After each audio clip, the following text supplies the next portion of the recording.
Have you ever heard, "I'm pro-life, but I don't want to impose my beliefs on others"?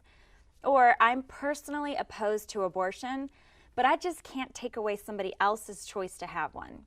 The reality is, if we acknowledge that abortion takes the life of a human being, then we should be opposed to all abortions. Every innocent human being has a right to not be killed, and that's why we can't just be personally pro-life. Those who are personally pro-life, in an effort to be fair towards other people's views, are actually putting forth a view that's very unfair. Under this view, their own preborn children have human life and human rights, but other people's children may not. If a person is going to be personally pro-life and grant their own preborn children the right to life, then shouldn't they grant that right to every other preborn child? A person would never say that they only personally oppose child abuse. They'd never say, "Well, I would never abuse a child myself, but I can't take away a parent's right to abuse their own kids." It wouldn't make any sense. But if the preborn are human beings, then abortion is the ultimate form of child abuse. Or imagine if somebody said, "I'm personally against slavery, but I wouldn't stop anybody else from owning slaves." Or, "I'm personally against the Nazi Holocaust, but I can't stop somebody else from persecuting Jews." We'd think they were terribly confused or even cowardly. The right to life is the number one right that we the people have promised to protect, along with liberty and the pursuit of happiness. If our laws do not protect the right to life, then they're failing their most basic function. So it's actually impossible to be just personally pro-life. We either believe in the right to life for all human beings, or we don't.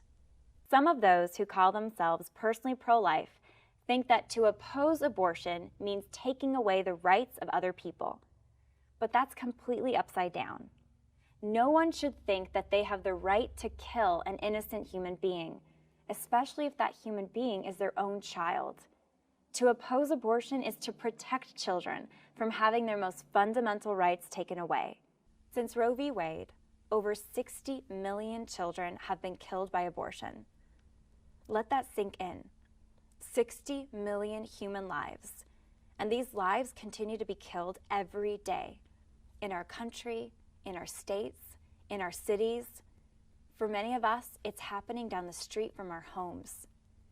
This is the greatest civil rights crisis of our time, and we can't just sit on the sidelines. This is why I've dedicated my life to ending abortion and building a culture of life. All of us need to do everything that we can to protect innocent life, from educating one another on the reality of life in the womb, to exposing the horror of the abortion industry, to giving charitably to support new mothers and fathers, to ministering outside of abortion mills, to opening our homes to children that need foster care or adoption. And vote. Vote with your ballots. Vote with your dollars. Make the pro-life position heard with posts on social media. Together, we can create a community where abortion is rejected and every human life is loved and cherished.